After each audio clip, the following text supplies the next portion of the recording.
Hello, this is Dave Sugarbaker, and today is the 19th day of July 2026, and I'm going to talk about peace. Here's a New Testament reading. Blessed are the poor in spirit, for theirs is the kingdom of heaven. Blessed are those who mourn, for they will be comforted. Blessed are the meek, for they will inherit the earth. Blessed are those who hunger and thirst for righteousness, for they will be filled. Blessed are the merciful, for they will receive mercy. Blessed are the pure in heart, for they will see God. Blessed are the peacemakers, for they will be called children of God. That's from the Beatitudes, the Sermon on the Mount. After my father died, my mother sold our house in Sioux Falls, South Dakota, and moved to Bryn Mawr, Pennsylvania, to get her master's degree in library science and start the next chapter of her life.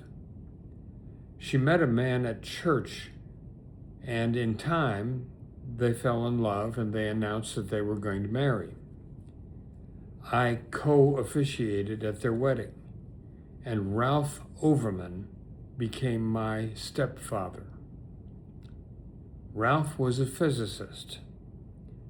My brother, who was the lone physicist in a family of humanities people, finally had someone to talk to. Ralph, earlier in his life, had been recruited to the Manhattan Project in 1942. He was a professor at a small college in Alabama, and on his summer break, he took a road trip to visit his brother in Maine. While he was there, he got a call from a general in New York City, and the general invited him to join a secret project, which the general refused to describe any further. Ralph told the general that he couldn't really say whether he would be of any use to the project unless he knew something about it. The general wouldn't tell him any more, but he suggested maybe that he ought to talk to an admiral at the Philadelphia Naval Shipyard.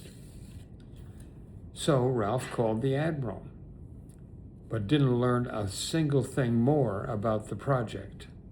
And the admiral referred him back to the general in New York, and when Ralph talked to the general again, he agreed finally to join this mystery project.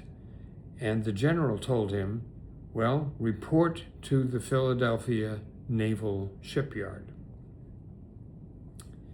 At this point, Ralph was still in Maine visiting his brother, and he protested that he needed to get back to Alabama and tell his family what was going on. And the general told him, go to Philadelphia, and the rest, somebody else will take care of telling your family what the family needs to know. So Ralph was recruited in that way to the team that would develop atomic bombs. It was understood that both Germany and the Soviet Union were also working on developing atomic weapons. In Philadelphia, one of Ralph's responsibilities in the earliest days of the Manhattan Project was to assist in orienting new recruits who were also being hired onto the program. So Ralph was giving a bunch of recruits a tour of the facility, and he was orienting them to what the project was going to be about. He was explaining the process of separating uranium gas to get enriched uranium. Now, I don't understand that at all, but that's evidently part of what the process was that they were working on. And Ralph had a group of new hires there in front of him, and behind him is a lead wall. Behind the lead wall is a tank of uranium gas. And so as he's talking to them, because of some human error, while he's talking to these new recruits, the tank behind him blew up.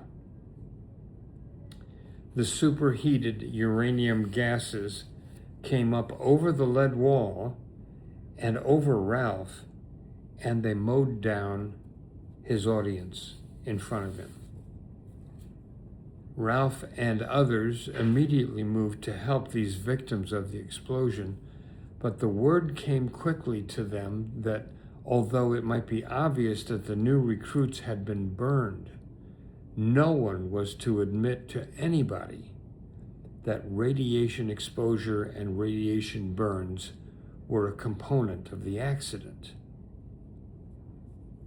As a result of this accident and other secrecy concerns, the powers that be decided to move that portion of the Manhattan Project from Philadelphia's naval shipyard to someplace more remote.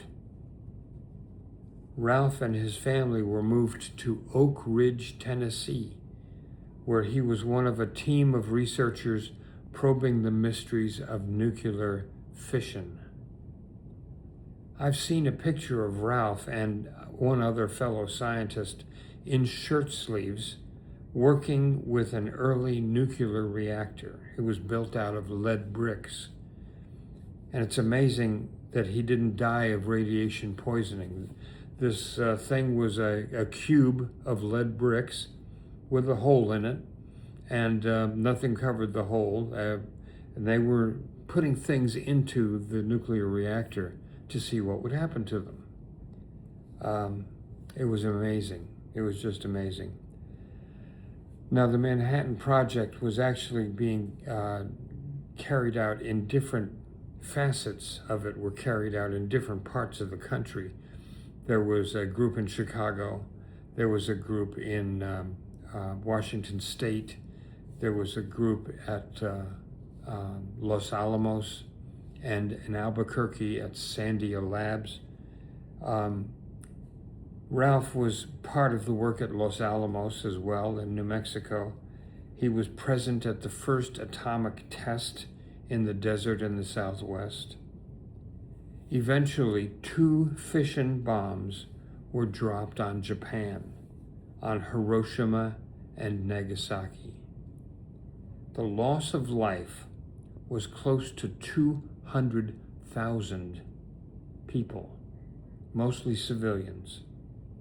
Proponents of the bomb said that it brought about a quick end to the war, and it saved thousands of American lives that would have otherwise been lost in an invasion of the Japanese homeland. But it was a terrible choice to have to make. Having invested several years of his life in creating the atomic bombs, Ralph was disturbed by their effect. It was extremely hard on him. Ralph believed in peace, and yet he worked on the Manhattan Project. In the midst of war, to believe that the other side was also working on an atomic bomb might have made it important to Ralph to help the Allies win that race and have the technology at their disposal rather than be a victim of Hitler's projected uses of that same devastating new weapon. After the war, Ralph wrote a textbook on the uses of radioactive isotopes in medicine for things like cancer diagnosis and treatment. Radiologists still refer to that text today. He worked for years with the Atoms for Peace program, teaching scientists around the world the uses of atomic energy for peaceful purposes. I believe Ralph understood that scientific ideas could stir spiritual feelings of wonder and connection. As a physicist, he was in awe at the complexity of God's creation. He volunteered his time to visit college campuses around the country, talking with students about how he, as a scientist, maintained his faith in God. It was important to Ralph to demonstrate that science was not the antithesis of religion. Ralph was a lifelong musician. He played bass viola in the Oak Ridge Symphony Orchestra. Oak Ridge was the smallest town in the United States to have a symphony orchestra all of its own. He was an organist for churches wherever he happened to be living. In later years, as his eyesight was failing him, it didn't slow him down at all from playing the organ. He had memorized every hymn that anyone could think of, and he could play them all. Years later, I officiated at Ralph's memorial service. He died of esophageal cancer. Was it the result of his exposure to those primitive nuclear reactors? Ralph had specifically said that he didn't want people to remember him for his work on the atomic bombs. He had worked hard in his post-war years to foster peaceful uses of nuclear technology. Ralph's memorial service was held at the retirement home that he and my mother had lived at for a number of years. I was asked to invite anyone attending to say a few words if they would like. Now, this is always a little risky. You never know what someone might decide to share. I remember one occasion in Berkeley where the family asked me to invite people to say a few words, and a relative got up and spoke for an hour. It happens. Well, at this occasion, at Ralph's memorial service, a 97-year-old man got up, came up to the podium, and said that Ralph would have wanted him to speak. And he proceeded to talk about Ralph's participation in the creation of the bombs that were dropped on Hiroshima and Nagasaki. He went on and he went on. If I'd had a hook, that was the time that I would have used that hook to get him away from that microphone. Ralph wanted to see his life efforts as a contribution for peace, not war, for building rather than for destruction. It was important to him as a scientist, and he saw no dividing line between his science and his faith. I don't see any dividing line either. They will beat their swords into plowshares, Isaiah says, and their spears into pruning hooks. Nation will not take up sword against nation, neither will they train for war anymore.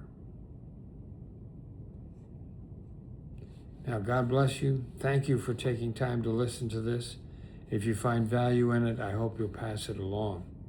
But take care of yourself, and I'll see you soon.